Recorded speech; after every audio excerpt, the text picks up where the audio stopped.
Yo,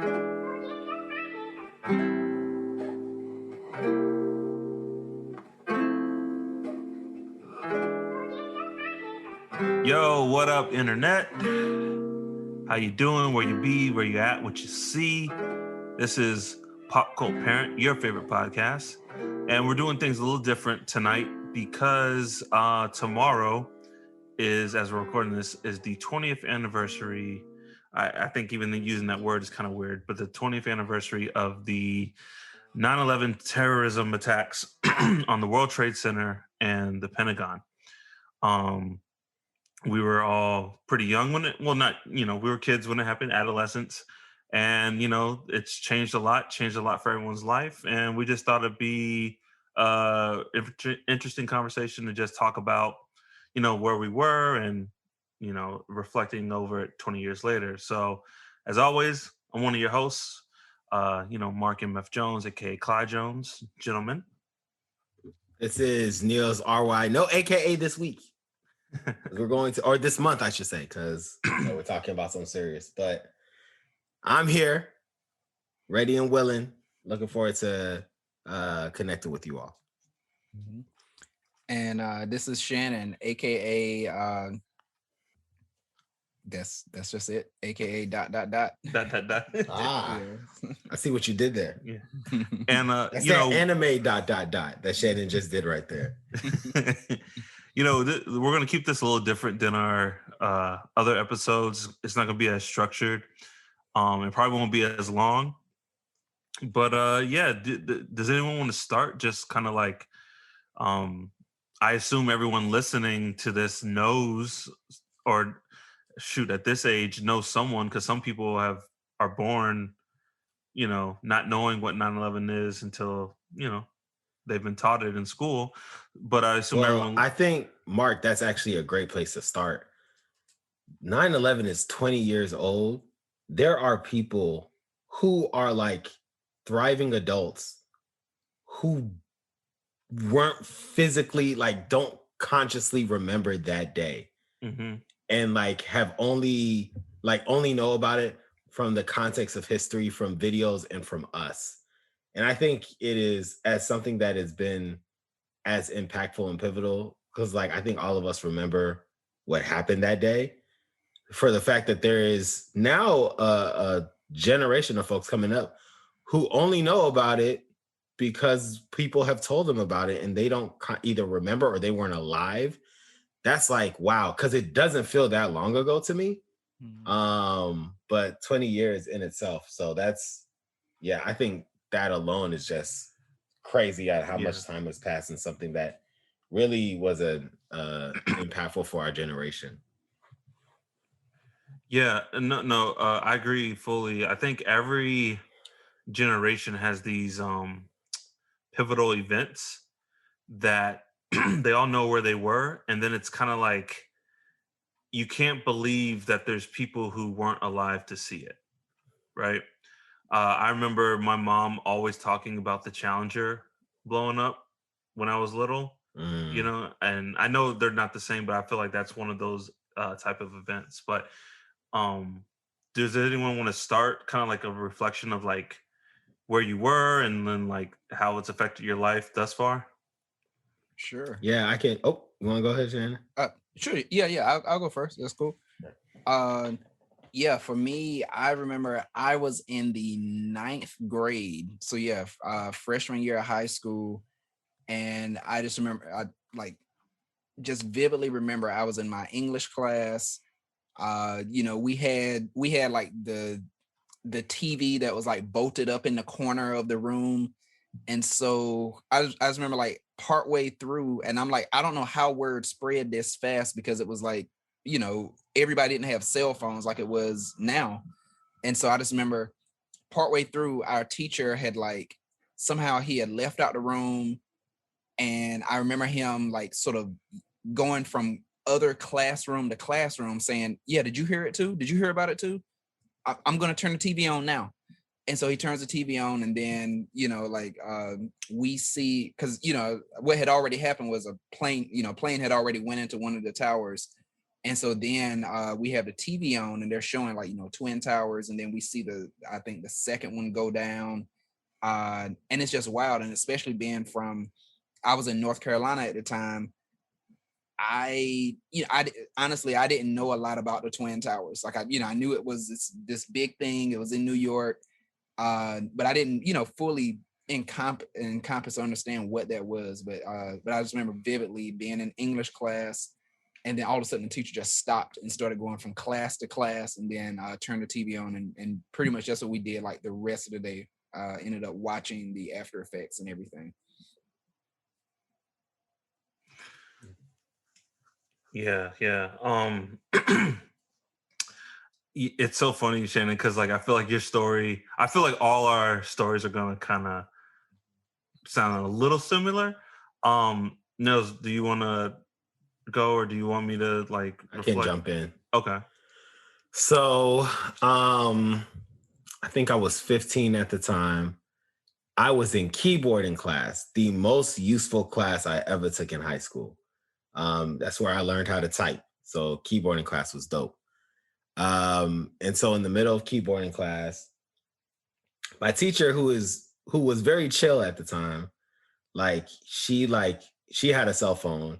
She answered her cell phone, like let out a loud yelp, and immediately like ran to the computer, or excuse me, to the TV. It was similar to you, Shannon, a Balta TV, and just immediately went to the news and just stood in front of it. Like she didn't even care that class was going on. She was just like, I need to see what's going on. And so when I saw the TV and I saw one of the Twin Towers burning, I was like, man, this is a really realistic movie that she's watching right now. Like, this is some dope special effects. And as I'm noticing that the shot isn't moving from like the smoke, I was like, oh, this is really happening. And I kind of was in like a state of shock. I didn't really know what it meant and why. But then like as I started to realize how folks all around me were starting to get out of the trance of shockness, panic started to settle in. And I think like part of the reason I should paint this story is like I was going to Robinson High School in Fairfax, Virginia. And Robinson, I could be wrong with the percentage, but it felt like damn near 30% of the parents of Robinson kids were either actively in the military or were associated in the military or in some way, shape, or form worked at the Pentagon. And so when we came out of class, when class was over, and I just saw a third of the school frantically trying to get in contact with their parents and couldn't because like there was no way to get in contact with them. And then we heard the news about the plane hitting the Pentagon. I don't remember the rest of the day if we went to class or we just all hung out in the hallways hugging each other. But it's a day I will never forget. And it very much so was a traumatic experience for the folks who went to my school because it was real for them. It was really real for them. And you all may remember Husto from the Husto episode. Husto's dad worked at the Pentagon, and all day long I hung out with Husto, and he could not get in contact with his dad the entire day. And it was up until like later on that evening when he got home and he told the story about how he was ushering folks out of the Pentagon that day that like it became real for another like aspect of my community. And so yeah, man, it was a lot. It was a lot. And you know, as a 15-year-old, I was very much just thinking about like what this means for my friends and what this means for me and my school. It did not resonate to me to think about like what does this mean for our country, what does this mean for our generation, and what does this mean for the world. But in the past 20 years I very much so see that it was a lot bigger than just what happened that day at Robinson. So yeah. I'm gonna run through kind of where I was because my story is very similar. I went to a school at the time, it was called Washington and Lee. It's in Arlington, Virginia, and I just looked up. It's about 5-6 miles away from the Pentagon. So, you know, same thing. I was in class. Teacher notified my teacher. We turn on the TV. We see the one tower, and then we see the second one get hit. So, the events, kind of transgress the same way you guys described them. What I remember is that really stood out to me because when the two planes hit, I honestly, I thought it was like a delayed Y2K. To tell you the truth, I thought like, okay, this is it. This is it. This is what they said would happen in Y2K. Radar would fail, computers would fail, and I thought it was. Mark, not to interrupt you, can we give some context on Y2K? Folks may have forgot. Oh God, I forgot if people don't. Okay, so Y2K was this, like, I don't want to say what phenomenon, or it was this thing. It was pretty phenomenal. Yes. It was this thing that they said, I don't even know who, I don't even want to say scientists, but like people basically said the computers would not be able to understand what 2 zeros meant when the calendar rolled over from 99 to the year 2000, and it would create mass chaos and we'd be living in Mad Max. And so low key, it was Bill Gates' fault. He's like, when I set it up, it was just for the 99s. I didn't really do 2000, but if you buy this new product, your computer will be good to go. And everyone thought it was kind of like COVID, man. People were stockpiling, people were buying up everything. People thought we were going to be living in the Matrix, or this was going to be Terminator Judgment Day, and nothing happened, right? So that's initially where my head went when the second plane hit the tower. So they when that happened, they moved everyone to their next class and they told you to stay there. So I remember this. I remember this very vividly. I was in my class was a gym class. So my coach was like, "You guys just hang out in the room or whatever." We were like watching TV, watching it happen. I remember hearing this boom, right? But you guys know when a garbage truck like slams a big garbage can or whatever, and it makes it like doo, right? Yeah, like the lid. That's what I thought it was until the news said that the Pentagon had been hit. So 5 miles away, I heard the boom from when the Pentagon got hit, but like, I guess at that distance, it just sounded like, to me, I thought it was one of those trash cans, or I was like, that's weird. There's no dumpster over here. That's such a weird sound, right? So at that point, they were saying like, all right, parents can start getting y'all and take y'all home. At the time, I lived on Fort Myer, which is a military base that's right next to Arlington Cemetery, if anyone is familiar with the geography. So my mom comes and gets me and my brother, and we're driving home. And I remember there was no one on the road, right? We get to the military base of Fort Myer, and I remember a Humvee was outside of the gate with a guy with an R50 cal on top. So they made us just park our car. We basically left our car. If anyone's familiar, there's like a bridge that leads to the Fort Myer gate that runs over, I forget what that road is. I think it's like 29. It leads to like 395. We basically were directed to get out of our car, and we left the car there. And so the guard was like, "Hey, what are you guys doing?" Blah, blah, blah. Because they were on lockdown. And we're like, "We live here. We live right over there." And he's like, "Okay." And he made a few calls. He's like, "You guys can come in, but you got to leave your car here." We're like, "Okay." So we basically like abandoned our car on this bridge and walked home. And I remember being like, "Yo, America is at war."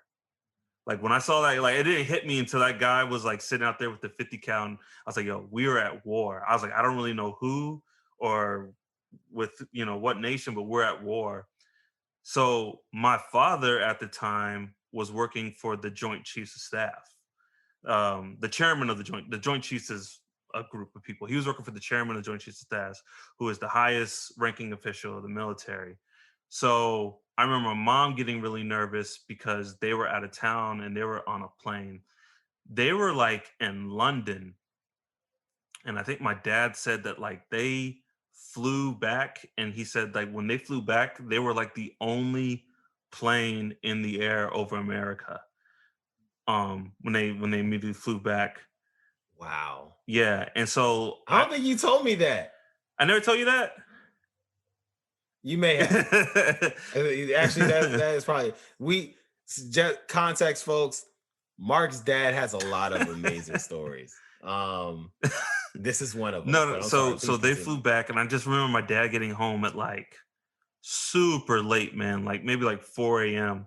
or something that day. But and then I remember for where I lived on Fort Myer, I couldn't see it, but if I walked up the street towards where the Arlington Cemetery gate was, I could see the smoke coming from the Pentagon.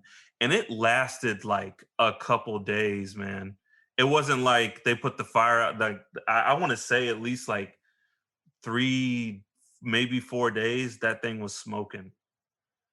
And yeah, and so like people don't understand like 9/11 changed everything. Not to make light of a situation, but like if there's a multiverse, this was our nexus event. Yeah. Because what I mean by that is like the world was on course on one direction, our economics, our entertainment, our government, our politics, and 9/11 happened and all that stuff turned the other direction. We've talked about this on podcasts before, like movies like True Lies, where terrorists are fun and we can Arnold Schwarzenegger can make fun of them as he deals with these terrorists. That ended after 9/11. Terrorism was not funny. It was not something you joked about. America's, you know, uh, let's say military efforts got very controversial. It changed a lot. And I always think about what could the world have been if 9/11 never happened. I It's a don't very even know different the world. answer to that question. Dog, you used to just get on airplanes, man. You used to just walk Yeah. on. This is my ticket. Oh, Home Alone. When he's like, I don't even have a ticket. All right, your dad's on the plane. Get on the plane. That Yeah. was life. That was life Yeah. before 9/11. Yeah, Yeah. folks used to like show up 10 minutes before the flight and just walk in. And just walk in, man. Yeah. It was a wild time when you think about it. And it was and like for me, the very first time I ever got on a plane was maybe the year 2008. And so I actually never got to experience flying before 2001, basically. Wow. And so, so that's why it's Wow. always like the stuff I've seen in movies, it's always just been like, man, that's ridiculous. You can't do that. But it's like you actually could, when someone would be like, trying to find their dad or the love of their life or something, and they like come up to the gate and can still almost get on. All Like, you needed was your ticket. Yeah, That's yeah. all you needed. Yeah, that could happen. And so, like for me, flying has always been the basically take off your belt, your shoes, anything, keys, all of that stuff, and get there 2 hours early. But it's just wild knowing that even many of my friends are like, oh yeah, like I flew before that, and yeah, you just show up with a ticket and that's pretty much it. So yeah. And I would just say, thinking about, and I know we're probably going to wrap up soon, but thinking about like our kids and, you talking about it as a Nexus event, Mark, where I like very much agree.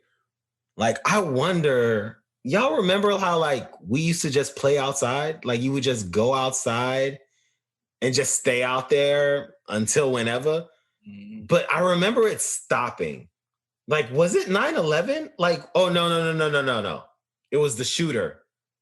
It was the DC sniper. Shannon, I don't know what happened like around your way, but like I specifically remember at a point like folks just didn't play outside anymore. It could have been 9/11 and it could have been like the DC sniper, and those two things were like made it the thing that stopped it. But like I just remember that like it was just different for a kid. Like Well, life was just different for kids no, compared you to can. how it is now. I don't think you're exactly wrong. I think there's a generation and a sub generation of people where they're still traumatized by that. That that is I mean the slogan of 9/11 is never forget, right? Mhm. So and people aren't going to forget. It's like we saw the best of humanity and the worst of humanity uh that day, right? The unification of this country was like one I don't think I'll ever see again unless aliens attack. I don't know if I'll ever see the country unified like it was on September 12th. Yeah. You know, 2001. So it was a powerful thing. It's crazy that I have to teach my kids about that, you know? Yeah. You know, that like I have to teach my kids about this thing that happened, like we're talking about Pearl Harbor, you know, or something that, you know, or the Civil War. It's just nuts that they don't know about this, and I have to teach them that. But yeah, I think I think it is our Nexus event. I think a lot of things that have happened in this country to the world, you can pinpoint it back to that day. And So yeah, and I think about your point really quickly about you know, the unification of the country. And yeah, I think that is probably the last time I saw the country unified, like, or at least it felt that way, where it's like the entire, you know, country is this way.